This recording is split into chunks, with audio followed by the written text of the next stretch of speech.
So let's have a look at this particular industry. I've never actually before covered any industry related to commodities because personally I didn't invest that much in company in this particular sector, and main reason for that it was that the only competitive advantage, the huge competitive advantage for any particular company is the size and ability to keep the price down. Okay, if the prices going down and the company has certain business efficiency and their operations, most likely they're going to survive. The companies which don't have this efficiency, they usually kind of get into liquidations and they're acquired by bigger companies. Okay, so that's why the bigger the company and the better their business processes set, so the more possibility that these companies survive if the prices of resources can go down. And the prices of resources, they based on just supply and demand, they're never based on the quality. So if you go and buy any retail thing, you might pay for t-shirt 2 times higher in a branded shop compared to the not branded shop. Whereas if people pay for gas, they pay for gas. If they pay for iron, they pay for iron, regardless who manufacture it and regardless who produce it. So that's why I wasn't kind of involved in that area. A few times I purchased it and sold it, but never hold it for a long time. And because of this kind of unpredictability, what can happen with that sector. Now, that's what we can see, that iron ore is mined in around 50 countries worldwide. And we can see that the price of it moved from, in 2020, it was around $80. Then it's reached $2019 last year, exactly 1 year ago. Then it's dropped back to around $100 and then back to $160, and now it's at the level of $106 today. Okay, so that's where it was. So it's $113 from its peak. Okay, and probably you understand that when the prices go up, what happens? That the companies, if they keep the cost down, so the profitability increases significantly. When the price of iron ore or any other resource commodity goes down, so what happens that the margin squeezed and the companies they start making less money. So that's probably the main reason when we're going to analyze this specific company. So we already see that during the last quarter, reports, let's say 6 months, they reported that they have decrease in their sales and earnings, and the main reason of the prices. Okay, and we're going to cover it in more details. Now, these are companies which trade on ASIC, and they are Australian companies. And the company which we're covering today, it's one of the biggest. I actually thought Rio Tinto was bigger previously because I heard about Rio Tinto quite a lot, but never heard about Fortescue Metal Group. Okay, and actually, if you look, BHP is $185 billion by capitalization. Our company, which we're covering today, is $52 billion by capitalization, and Rio Tinto $35 billion. So they're the biggest one. And then a huge straightaway gap to $8 billion, then $2 billion, and then the company is in millions already. So, and I didn't continue this list, but there are quite few other companies which have capitalization of $10 million, $5 million, or even less. All right. So Australians love create this kind of companies. They get the land, they find investors invest in them, and in the hope that they find another kind of gold mine, right? And or iron ore mine, all right, to make a lot of money.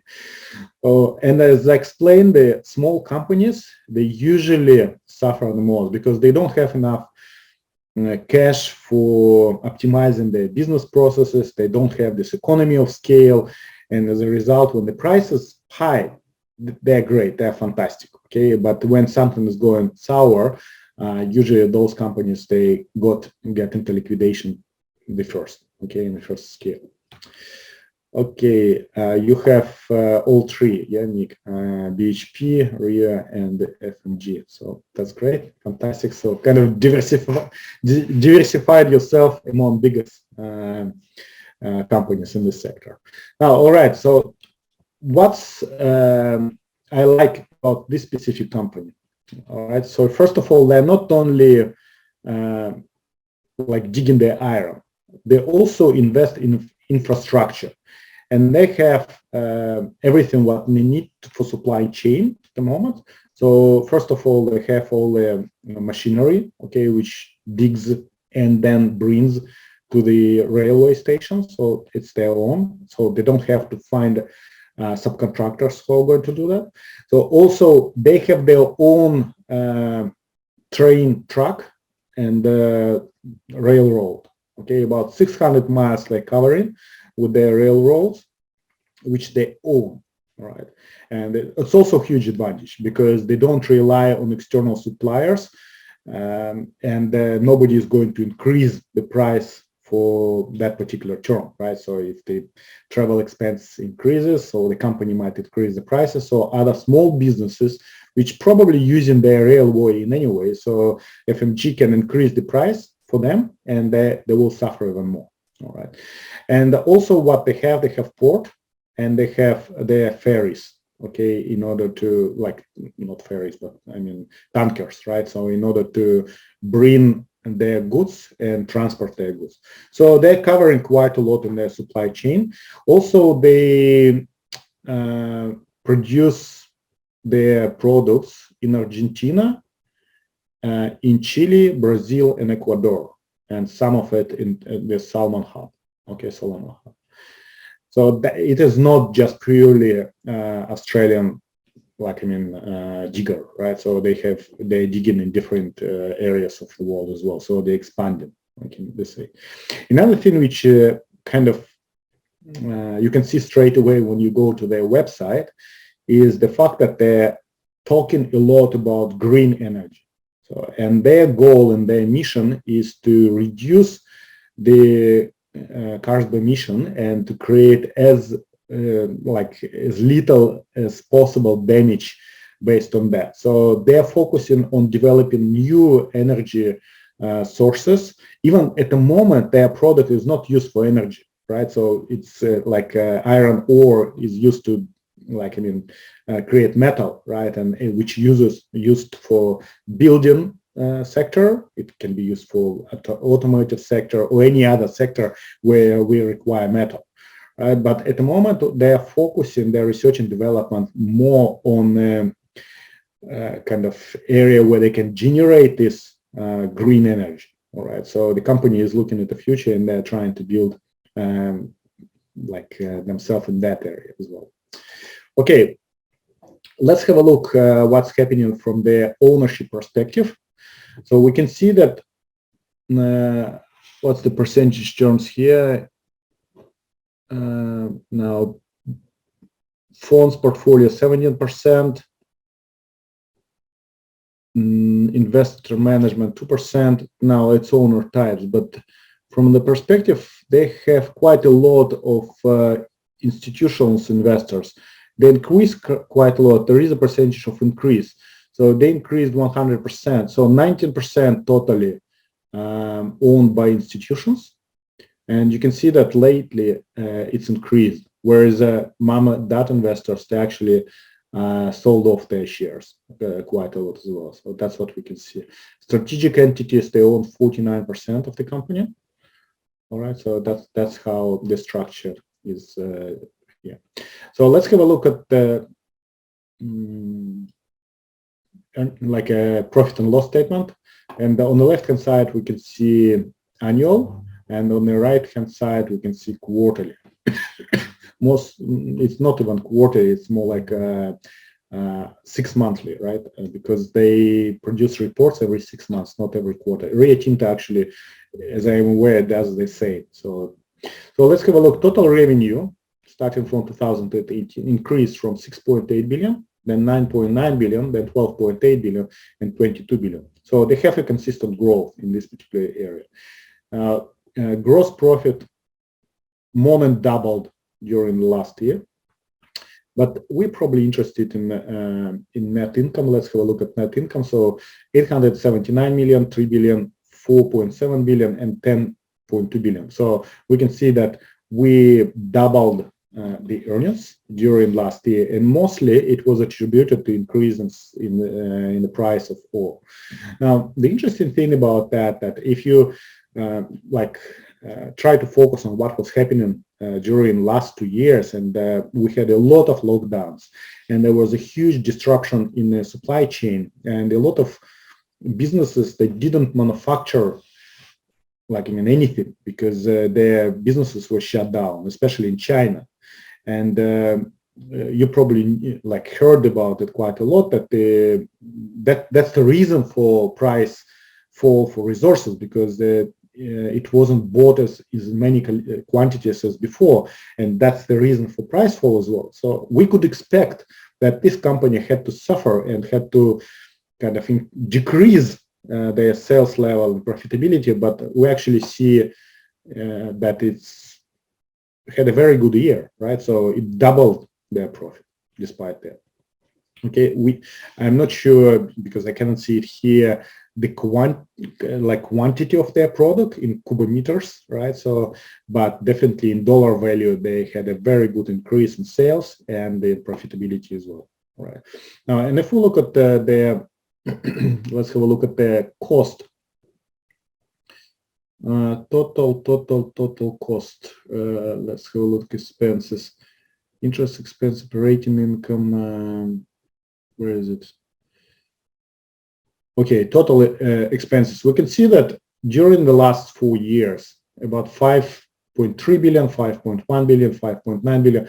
So if you look here, for example, right? So the increase was nearly $3 billion.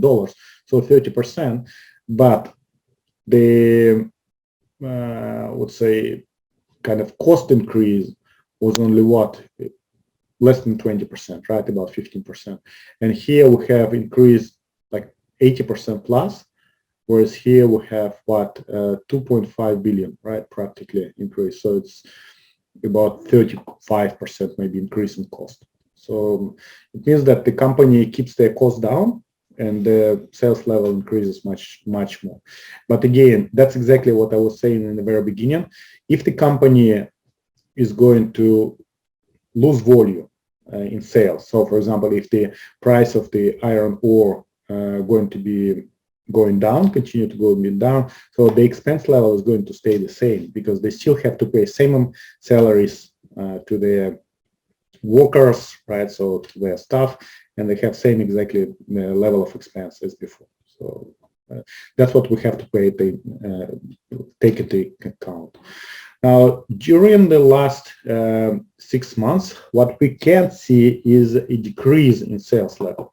So if I don't see here the fifth column because I had to use free sources. I don't have subscription for Australian Morning Star, so I cannot tell right that, but I was using the free sources, and I can see that we definitely have decreased from the last quarter. For the last previous 3 quarters, we have growth 6 billion, 9 billion, 12.9 million, 13 billion, and now it's 8 billion.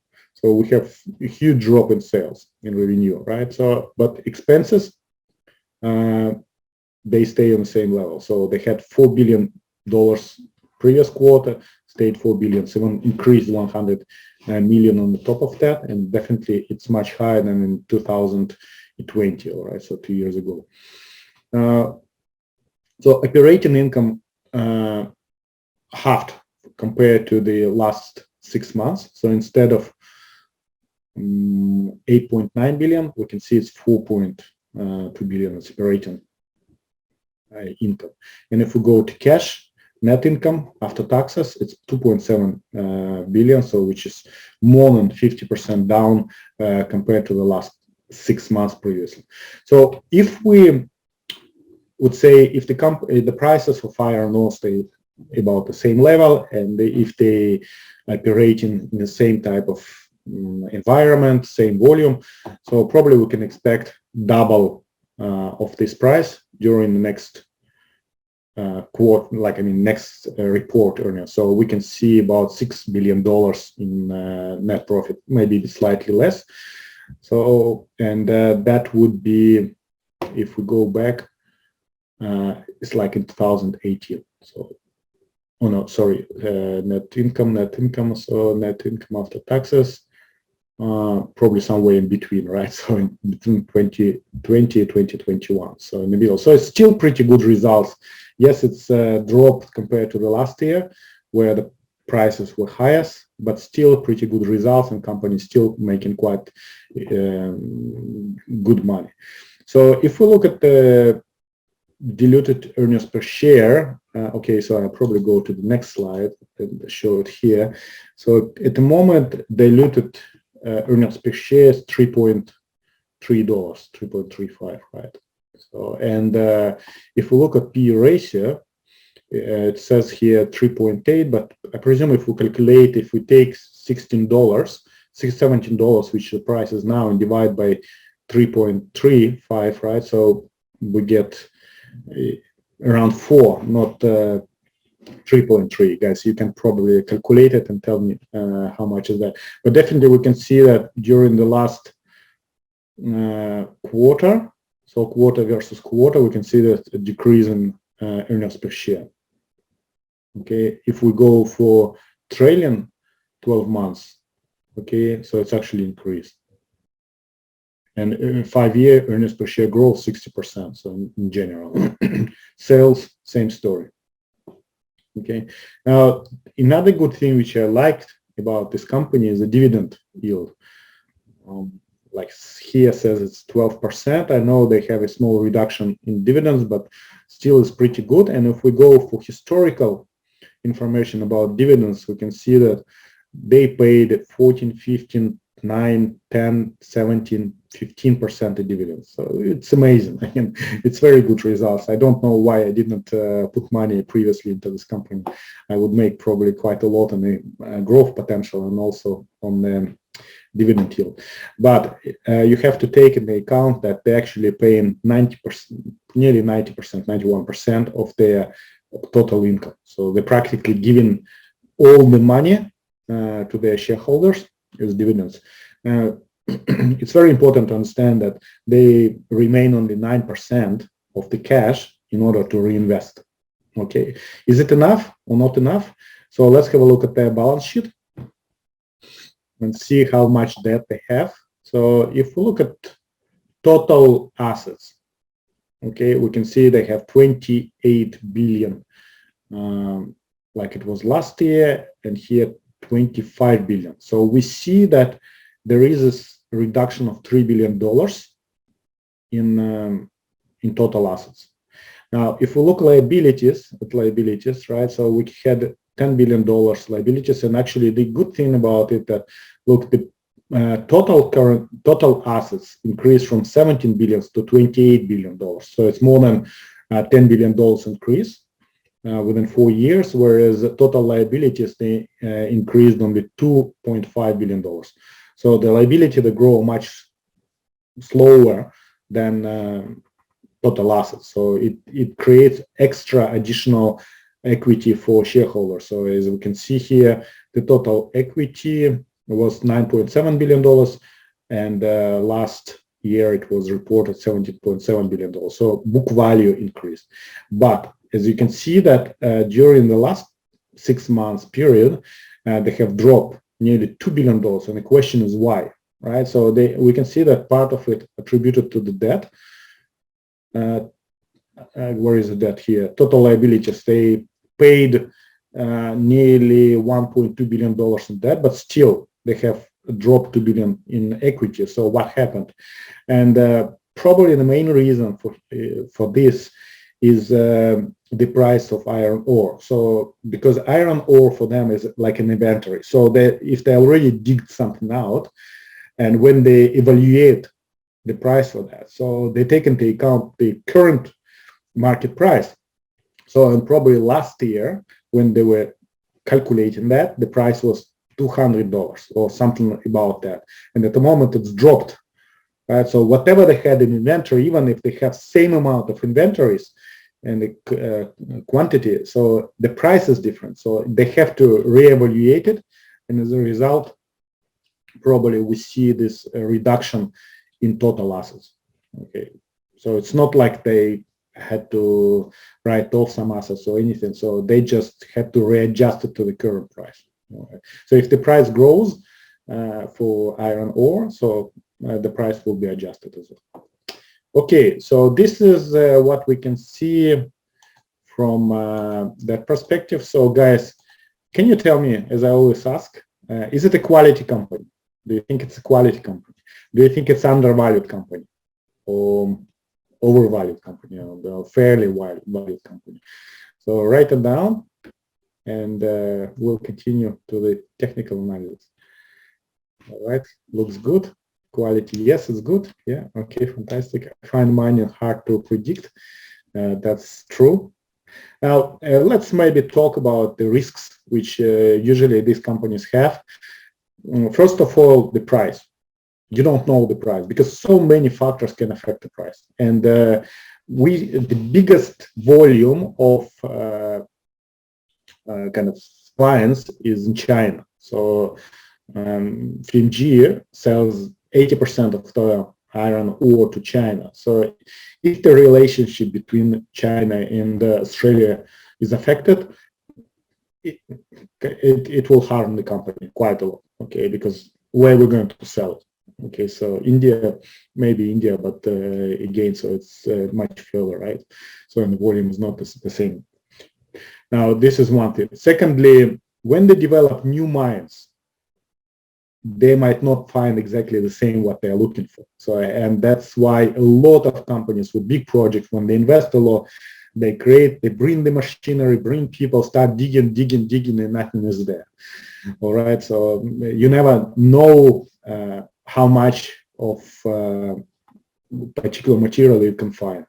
Or vice versa, you might be getting even luckier, right? So you might something precious metals lay on the top of iron ore, so and it will create much higher profitability for you. So that's why I agree with Jeremy that these businesses are not as predictable as you want, but at the same time, the bigger the business, the less it's affected by these discrepancies. Okay, because yes, if you have like $15 billion operations all over the world, and even if you dig one mine, it doesn't work, so then you can dig in another place. Whereas if it is a small company and they put all their money into one location, didn't find anything there, so probably they go into liquidation and you will never hear about them again.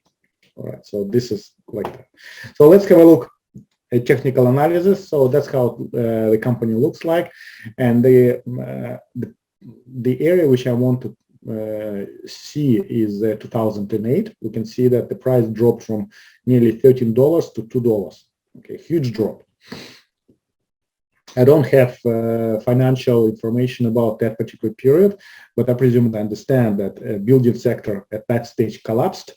So I presume the the companies which supply to building sector, to metal manufacturers and then building sector and car manufacturers, they suffered. Every company, every sector was suffering at that stage. And as you can see, the company collapsed quite a lot. So I'm not sure if it was profitable or not profitable at that stage. As I said, I don't have the financial data for that, but we can expect that it went at negative area. And after that, it was flat until 2018, where it started growing like very quickly, right? So nearly from $4, we grew to $26. Fantastic growth, right? So I wish I buy here, right? If I predicted whatever happened. So, but then we can see the huge drop in 2021, the recovery, and then back again. So let's have a look at closer. That's what we see, the huge drop in 2021. Okay, remember when all prices of resources that start going down because of lockdowns, and it's affected a lot of businesses. Even the oil futures, they went at a negative. So it's first time in the history it happened like that. So it's similar situation here. Now, after that, we recovered, and now we are doing kind of sideways. Not specifically sideways. I would probably, I don't know if I can draw it here. Just a second. I just tried to draw. I have it. Yeah. So we can see it's a bit slide down, right? So something like that. So okay, something like that we can see, and we're at the bottom of this row. Okay. Just one is going to disappear. No, it's not. So how do I get rid of this? Eraser. Okay. All right. So let's look at this closer. So that's what's happening. Okay, we have rolls, let's say from about $17 to $22, so $5 roll. Okay, and then we have also smaller rolls. We can see, and if you look at this particular, it's downtrend. It's nearly sideways, but still downtrend, slightly downtrend, and we can see that sometimes the company going, like the price goes all the way up and all the way down in that pattern, but sometimes it goes only halfway. Okay, so just half of this trend, and here from the top we can see again. So one times it's touched the middle center and then up, down, up, down, up, and again. So broke through, and now we're doing exactly the same thing, but from the bottom. Okay, so we're doing this roll. Actually, if we look at the last few rolls, smaller rolls, they're kind of narrowing down. So we can see that we're creating this triangle. So this is from 16, probably 70, and here 1870. So it's around $2 move up, then down, and then smaller move. Okay, 1620 to 1770. So $1.50, then about $1, and let's see what is happening here. So are we going to break through, or we're going to kind of keep going into this triangle until we have a later breakthrough? Now, again, remember that the breakthrough, when the breakthrough happens, usually it's like a foundation. So if we have it here $2, so when we break through, we have $2 up or down. Right? Now, if we go $2 up, so it depends from what area. So, but if we start from here, so it's about $18. Right, so roughly. If we go down break, so probably we go from $16 to around $14 level. So that's where previous support was. Okay, so another level. So be aware of that. Now, again, so what can affect earnings? We have like end of August, like earnings announcement, right? So based on that information, on the website I couldn't see it, so I cannot tell you exactly if it is exact earnings, or maybe it would be different, because their earnings, like I mean, the date which they have to report, it's probably 30th of June, right? So it's nearly 2 months taking them to calculate the profitability. I think, guys, they can make it faster, right? So we might see any time, even in July. So it's right now about this earnings. Okay, so be aware of that. And when the earnings happens, so here we had a drop, here we had a gap, here we had a gap again. So during earnings, it's kind of moving down and up, right? So, and we can see that the green one, it tells us that the company was better than expected, but despite that, it had a gap down, okay? And here, 2 times their earnings were worse than expected, so that's why it's red. So we don't know what's happening here. Now, so this is, guys, technical analysis. So before we go for options, so a trading strategy from my side, I'm asking you a question, right? So what do you think? If you like this company only, okay, so if you like this company, where would you trade? What areas? Or would you monitor it, and will you watch it, or you buy this company? If you buy at what levels? If you sell at what levels? So what I personally actually already traded it a couple of times. So I sold puts here, bought them back here. Interesting enough that when I was selling them, I sold at $70 strike price, and the price was around $70. So I did it somewhere here, or on that roll. Don't remember which roll I was. And so I got nearly 50 cents, so 49 cents I got. And then I bought it for 15 cents back. So altogether I got 34 cents in pure profit, and I did it last week. So like previous week I've done it. So and on Thursday kind of was out of the trade. So I made 2% a week. Okay. Here on that level, I sold $16.5 put. I have it now, and I got 45 cents for that. Okay, so it means 2.5% again for until this particular Thursday. I actually sold it yesterday on Monday until this Thursday, so it's less than a week. You can make 2.5%, which is great. And it was actually out of the money, so the price was 16.60 when I was selling at 16.50, right, at that level. And again, I have the order to buy it back. It wasn't triggered today, even we had this spike up. But if tomorrow the price will be here, because I could close it for 13 cents.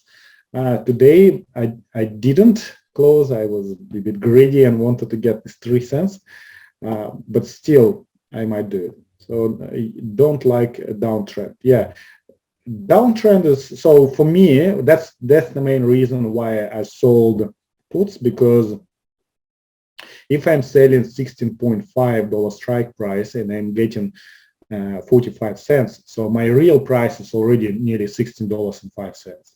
Okay, so which is great. And actually, I paid only $1 for selling and buying this puts back, so which is amazing. Previously, I thought that Australian market can rob you on commission. Right, so actually, I bought shares and sold shares as well. I bought and sold 1,000 shares here. So that was just pure trying to see what the commission and everything.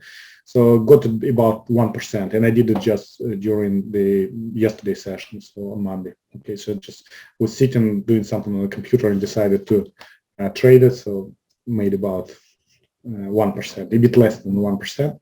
But still kind of good, right? So something like that. So this is the trading strategy which I use, and let's have a look at the moment what we can see, because I took it just before the masterclass. Unfortunately, we don't see the prices here because the market didn't show it to me, but we can see the last prices. Okay, so 2 days, 16.5 strike is 27 cents. So, and the price at that time was already $17 when I was taking it, right? So if we go for $17 strike, so it's 34 cents. So it means 2% you are getting for 2 days. Okay, so it's Wednesday, Thursday left, right, guys?